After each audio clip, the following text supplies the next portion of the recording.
रामकिशोर अपनी बेटी निशा के साथ सूरजपुर गांव में रहता था। रामकिशोर की पत्नी का देहांत कुछ साल पहले ही हो गया था। तब से रामकिशोर ने अकेले ही अपनी बेटी को पाला पोसा। अब निशा 18 साल की हो चुकी थी और रामकिशोर बूढ़ा हो रहा था, जिस कारण वो अक्सर ही बीमार रहता। वो गांव के ही चौराहे पर आलू पूरी का ठेला लगाया करता था, जो कि ठीक ही चलता था। लेकिन बीमार रहने की वजह से वो अब ज्यादातर ठेला नहीं लगा पाता था और कई दिनों तक ठेला बंद ही रहता। अब तो ये बीमारी मेरी जान ले ले तो ही अच्छा। अब इस बीमारी के साथ मुझसे और नहीं जिया जाता। बाबा ऐसा क्यों कहते हैं? आपके बिना मेरा क्या होगा? इसलिए तो सोचता हूँ कि अपने जीते जी तेरे हाथ पीले कर दूं, तुझे पराया कर दूं, तो मैं भी चैन से मर सकूंगा। ये कहकर रामकिशोर अपने बिस्तर से उठकर काम पर जाने लगता है। तभी निशा उससे कहती है, ये आप क्या कर रहे हैं बाबा? आपकी तबीयत कितनी खराब है, आप कहाँ जा रहे हैं? ठेला लगाने जा रहा हूँ बिटिया। बहुत दिन हो गए काम पर गए हुए, और ठेला नहीं लगाऊंगा तो तेरी शादी के लिए पैसे कैसे जोड़ पाऊंगा। बाबा आपकी तबीयत कितनी खराब है, आप कुछ दिन ठेला मत लगाइए। घर में जो थोड़े पैसे रखे हम उसी से अपना खर्चा चला लेंगे। नहीं, तुम उन पैसों को हाथ लगाने की सोचना भी मत। वो पैसे मैंने तेरी शादी के लिए रखे हुए हैं, समझी? ये बोलकर रामकिशोर बीमार होने के बावजूद भी अपना ठेला लेकर निकल जाता है। रामकिशोर के ठेले के सामने ही एक पति पत्नी भी पूरी सब्जी का ठेला लगाते थे, लेकिन उनकी कुछ खास बिक्री नहीं होती थी। पर जब से रामकिशोर छुट्टी पर था, तब से उनका काम सही से चल रहा था। पर फिर से रामकिशोर को देखकर उनका मुंह बन गया। ये लो, फिर आ गया बुढ़ा। जी तो चाहता इस बूढ़े को बिन पूरियों की तरह कढ़ाई में तल दूं। ठीक कह रही हो भाग्यवान, फिर से हमारी छाती पर मूंग तलने आ गया। वो दोनों ही रामकिशोर से बड़ा चलते हैं। अब रामकिशोर बीमारी की हालत में भी हर रोज काम पर आता। एक रोज ऐसे ही जब वो ठेले पर खड़ा था, तभी उसके सीने में जोर का दर्द उठा और वो चक्कर खाकर गिर गया। अरे ये क्या, ये तो बेहोश हो गया। मैं इसे जल्दी से अस्पताल लेकर जाता हूँ। ओफो, तुम भी ना बिल्कुल बुद्धू हो जो समझते नहीं हो। अरे अगर ये बुढ़ा टपक गया तो इसमें हमारा ही फायदा है ना। अब वो उसे उनकी मदद करने से रोक लेती है। फिर गांव के कुछ लोग उसे अस्पताल पहुंचाते हैं। अपने बाबा की खबर मिलते ही निशा भी अस्पताल पहुंचती है। बाबा, मैंने आपको मना किया था ना, कुछ दिनों तक ठेला मत लगाओ, लेकिन आप भी कितने जिद्दी हो, पड़ गए ना बीमार। आपने मेरी बिल्कुल नहीं सुनी। अगर आपको कुछ हो जाता तो मैं क्या करती? ये कहकर निशा रोने लगती है। तभी वहाँ डॉक्टर आ जाता है। देखिए, आपके पिताजी को हार्ट अटैक आया था और हमें इनका ऑपरेशन करना होगा। इसके लिए पूरे 1 लाख का खर्चा आएगा। हमें उनके दिल में एक तार डालनी पड़ेगी। डॉक्टर साहब, 1 लाख तो बहुत बड़ी रकम है, इतने पैसे पे कहाँ से लेकर आऊंगी? देखिए, वो सोचने की जिम्मेदारी आपकी है। निशा रोते हुए घर आती है और अपने बाबा के बक्से में रखे वो पैसे गिनने लगती है जो उसने उसकी शादी के लिए जमा किए थे। ये तो पूरे 1.5 लाख है, लेकिन अगर मैंने इन पैसों को हाथ लगाया तो बाबा बहुत गुस्सा होंगे। लेकिन मेरे लिए उनकी जान से बढ़कर कुछ नहीं है और बचे हुए पैसों से घर खर्च निकल जाएगा। उस समय निशा को कुछ और नहीं सूझा और उसने उसमें से 1 लाख रुपए निकालकर अस्पताल में जमा करवा दिए। इसके बाद निशा खुद आलू पूरी का ठेला लेकर निकल पड़ती है और उसी चौराहे पर बेचने लगती है। लो, बुढ़ा गया तो बेटी आ गई। ना जाने ये दोनों कब तक हमारी कुंडली में राहु केतु बनकर बैठे रहेंगे। एक गया तो दूसरा आ गया। वहीं दूसरी तरफ निशा मन ही मन सोच रही थी, जब तक बाबा अस्पताल से लौटकर घर नहीं आ जाते, तब तक मुझे कुछ न कुछ करके फिर से पैसे जोड़ने होंगे और इसके लिए मुझे अपने व्यापार में कुछ नयापन लाना होगा। उस रोज वो बस यही सोचती रही। फिर उसे अपनी माँ के हाथ की बनाई हुई वो मेथी पूरी की सब्जी याद आती है जो उसकी माँ उसे खिलाती थी। वो अगले दिन अपने आंगन में लगी क्यारी से मेथी तोड़ती है और उसको आटे में गूंथकर मसाले के साथ तैयार कर लेती है। अब वो मेथी पूरी को आलू और गोभी की सब्जी के साथ परोसती है। वो अपने ठेले पर सादी पूरी मेथी पूरी का बोर्ड लगा देती है। मेथी पूरी का नाम सुनकर अब ग्राहक उसके पास आने लगते हैं। अरे वाह, मेथी पूरी, ये तो मैंने पहली बार सुनी है। लगाओ लगाओ 1 प्लेट। वैसे कितने की है 1 प्लेट? जी 50 रुपए। बचपन में मेरी माँ बनाया करती थी, लेकिन उनके जाने के बाद कभी किसी को बनाने ही नहीं आई और ना ही कोई मेथी पूरी बेचता है। मेरे लिए भी लगा दो 1 प्लेट। निशा उन दोनों को मेथी पूरी बनाकर देती है। उसके हाथों की मेथी पूरी सबको बहुत पसंद आती है। अब उसके पास ग्राहकों की भीड़ लगनी शुरू हो जाती है।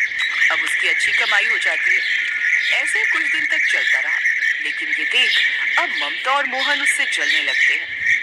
इसको तो मैं मजा चखाऊंगी, बड़ी उछल रही है। अगले दिन जब निशा ठेला छोड़कर कुछ देर के लिए सामने रखे घड़े से पानी भरने जाती है, तो पीछे से ममता उसके ठेले पर आती है और उसके आटे के कुछ हिस्से में चीनी मिलाकर चली जाती है। इस बात से अनजान निशा जब दोबारा आटा लगाती है, तो उसमें मीठी मेथी की पूड़ियां निकलती हैं। अब आएगा मजा, अब मैं भी देखूं लोग ये मीठी पूड़ी कैसे खाते हैं। तभी एक औरत वहां आती है। बेटी, एक प्लेट मेथी पूड़ी तो लगाना। जी बस अभी गर्मा गर्म निकालती हूँ। निशा गर्मा गर्म पूड़ियां बनाकर उस औरत को देती है। वो जैसे ही पहला निवाला मुंह में डालती है, तो उसे खाने के बाद, ये क्या मीठी मेथी की पूड़ी? क्या मीठी? हे भगवान, ये कैसे हो गया? कमाल की मेथी पूड़ी बनाई है आपने, मजा ही आ गया। ये सुनकर निशा खुश हो गई। अब ग्राहकों के पास खाने के लिए जहाँ सादी पूड़ी, मेथी का मसाला पूड़ी, तो वहीं अब साथ में मीठी मेथी पूड़ी भी थी, जो कि सब्जी के साथ बहुत ही अच्छी लग रही थी। अब उसके पास कई तरह की वैरायटी वाली पूड़ी थी। ये देख मोहन ममता पर चिल्लाते हुए कहता है, देखो, दूसरों का घर जलाने गई थी और खुद का ही जल गया। बड़ी गई थी ना उसकी लंका जलाने के लिए, लेकिन खुद ही बर्बाद हो गई। अब मुझे क्या पता था लोगों को ये इतनी पसंद आएगी। अब वो दोनों भी मेथी की मसाले वाली और मीठी पूड़ी बनाकर बेचते हैं, लेकिन लोगों को जो स्वाद निशा की पूड़ियों में मिलता था, वो उनकी पूड़ियों में नहीं मिला, जिस कारण अब उनकी बिक्री नहीं होती और वो अपना ठेला बंद करके वहां से चले जाते हैं। निशा खूब कमाई करती है। कुछ दिनों बाद रामकिशोर भी अस्पताल से पूरी तरह ठीक होकर घर आ जाता है और अपनी बेटी की इतनी सफलता देख बहुत खुश होता है। दीनापुर नाम के गांव में आशा नाम की एक बूढ़ी औरत रहती थी, जो कि बहुत ही खड़ूस थी। उसके परिवार में उसके अलावा कोई नहीं था। गांव में सभी जानते थे कि अगर हम उससे कुछ कहेंगे तो वो उसका उल्टा ही जवाब देगी। बुढ़ापे की दहलीज पर होने की वजह से उसमें खूब गुस्सा भर गया था और वो लोगों पर खूब चिल्लाती थी। लेकिन आशा देवी खाना बड़ा ही स्वादिष्ट बनाती थी। उसके खाने की खुशबू सबको उसके घर की ओर खींच लाती थी। एक रोज, अरे वाह, इस मटर पनीर में से बड़ी ही अच्छी खुशबू आ रही है। आज तो भरपूर मटर पनीर खाऊंगी। आज तो दावत है मेरी। अम्मा, आज क्या बना रही हो? बड़ी ही अच्छी खुशबू आ रही है। तू क्या करेगी जानकर, हैं? और क्यों आई है यहाँ? माँ ने ये दूध भिजवाया था। उनके हाथ से आपका दूध गिर गया था ना? अच्छा ठीक है, चल जा अब यहाँ से। रेनू वहाँ से चली गई। उस दूध को देख आशा ने सोचा, मटर पनीर के साथ मैं खीर भी बना लेती हूँ। आज मीठे में खीर खाने की बड़ी इच्छा हो रही है। अब खीर बना रही हूँ तो साथ में थोड़ी पूरी भी निकाल लूंगी अपने लिए। वैसे भी तो कभी कभार ही पकवान खाने को नसीब होते हैं। लेकिन मावा तो है ही नहीं खीर में डालने के लिए। आशा देवी मावा लेकर घर लौट रही होती है, तभी उसे बिरजू मिलता है। क्या बात है काकी, मावा? लगता है आज कुछ खास बन रहा है घर पर। सुना है बड़ा ही स्वादिष्ट खाना बनाती हो तुम। अरे कभी हमें भी अपने घर पर बुलाया करो। क्यों? वो अपनी लुगाई को जाकर बोल, मैंने क्या तेरा कर्जा लिया है जो तुझे बनाकर खिलाऊं? हाँ? कुछ देर बाद आशा देवी घर पहुंचती है और खीर में मावा डालती है, जिससे उसके घर से खूब अच्छी अच्छी खुशबू आने लगती है। वो खुशबू सूंघकर उसकी पड़ोसने किसी न किसी बहाने से उसके घर आती है, लेकिन आशा देवी बिना किसी को कुछ दिए ही वहां से भगा देती है। जब सारा खाना पककर तैयार हो जाता है, तो वो अपने लिए थाली में पकवान डालती है और खाने के लिए बैठती है। लेकिन तभी उसे याद आता है, हे राम, इतनी बड़ी गलती मुझसे कैसे हो गई? भला मैं राम जी को भोग लगाना कैसे भूल गई? राम राम राम राम, मैं अभी भगवान को भोग लगा कर आती हूँ।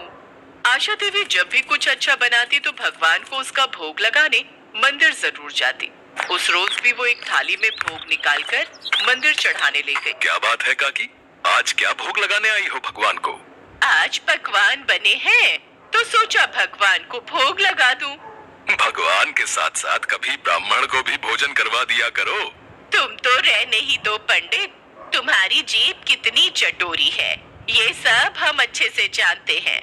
भगवान का लगाया हुआ भोग भी तुम खुद ही खा जाते हो, ये बात हम अच्छे से जानते हैं।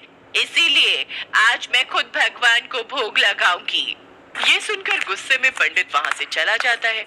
आशा देवी भी भोग लगाकर कुछ देर बाद घर लौट आती है, लेकिन घर पहुंचकर वो देखती है कि उसका सारा खाना खत्म हो गया है और सारे बर्तन खाली पड़े होते हैं। हे राम, मेरा सारा खाना कौन खा गया? फटे मुंह उसका। आशा देवी रोते हुए मुखिया के पास जाती है और उसे सारी बात बताती है। क्या कोई तुम्हारा सारा खाना खा गया? भला ऐसा भी क्या खास बनाया था तुमने, है? जो चोर तुम्हारे घर से पैसे सामान न चुरा कर खाना चुरा ले गया भाई, है? मुझे पता होता कोई मेरा खाना चुरा लेगा तो मैं तो पहले ही रसोई में ताला लगा जाती। मुखिया उसको आश्वासन देता है कि वो जल्द ही उस चोर को ढूंढ निकालेगा। घर आकर आशा देवी भूखे पेट ही सो गई। अगले दिन मुखिया उस बुढ़िया के पास आया और कहने लगा, आज तुम फिर वही खाना बनाना जो तुमने कल बनाया था, अच्छा? और ठीक वही चीजें दोहराओ जो कल दोहराई थी। जिसने भी चोरी की होगी वो फिर उसे खाने आएगा। हाँ, लेकिन मुझ बुढ़िया के पास अब उतने पैसे नहीं हैं। अरे ये लो पैसे रखो और अब वही करो जैसा मैं कहता हूँ, समझी? आशा देवी फिर से वही सब पकवान बनाती है और आज के पकवान की खुशबू तो कल से भी ज्यादा अच्छी थी। धीरे धीरे वही सब गांव वाले आशा देवी के घर के बाहर इकट्ठा हो गए और आशा देवी ने फिर से सबको भगा दिया और पकवान बनाने के बाद फिर से भगवान को भोग लगाने मंदिर चली गई। हे प्रभु, कल तो तुमने मेरे खाने की रक्षा नहीं की, लेकिन आज तुम उस चोर को पकड़वाने में हमारी मदद करना। मंदिर में आशा देवी भगवान से प्रार्थना कर रही होती है कि तभी दूसरी तरफ चोर मुंह छुपाए आशा देवी के घर में घुस आता है। फिर जैसे ही उसने खाना शुरू किया वैसे ही मुखिया ने उसे दबोच लिया। तभी आशा देवी भी मंदिर से आ गई। आशा देवी उस चोर के मुंह से कपड़ा हटाती है। वो चोर और कोई नहीं बल्कि मंदिर का पंडित ही था। पंडित, तुझे चोरी करते हुए शर्म नहीं आई? अरे कुछ तो मान रख लेता अपना। अब क्या करता आशा काकी, तुम्हारी जीभ जितनी कड़वी है उतने ही अच्छे हैं तुम्हारे हाथों के पकवान। तुम्हारे खाने की खुशबू ही इतनी अच्छी थी कि मैं खुद को रोक नहीं पाया। और तुम तो जानते ही हो कि मेरी जीभ कितनी चटोरी है। अरे भाई, पंडित होकर चोरी? अब आज के बाद तुम गांव के मंदिर में से पंडित पद से हटाए जाते हो भैया। लेकिन कुछ भी कहो, आशा काकी, आपके हाथों के पकवानों की खुशबू की बात ही कुछ और है। ऐसी बात है तो बैठो मुखिया जी, मैं अभी परोसती हूँ पकवान। उस दिन आशा देवी के हाथ का खाना खाकर मुखिया भी हैरान रह गया। लाजवाब, क्या स्वाद है काकी। अब समझ आया क्यों गांव वाले तुम्हारे हाथों के पकवान खाने के लिए तरसते थे। काकी, मैं चाहता हूँ कि तुम इस गांव में ढाबा खोलो जिसमें तरह तरह के पकवान बनाकर बेचो। इस तरह तुम्हारी कमाई भी हो जाएगी, साथ ही गांव के लोगों को तुम्हारे हाथ का बढ़िया पकवान भी खाने को मिल जाएगा। लेकिन मेरे पास इतने पैसे कहाँ हैं मुखिया जी? उसकी चिंता आप मत करो। अरे ढाबा खोल कर देने की जिम्मेदारी मेरी, बाकी उसमें स्वादिष्ट खाना बनाने की जिम्मेदारी तुम्हारी। इसके बाद गांव में गरीब बुढ़िया की रसोई के नाम से एक ढाबा खुलता है जिसमें वो गरीब बुढ़िया स्वादिष्ट खाना बनाकर बेचती है।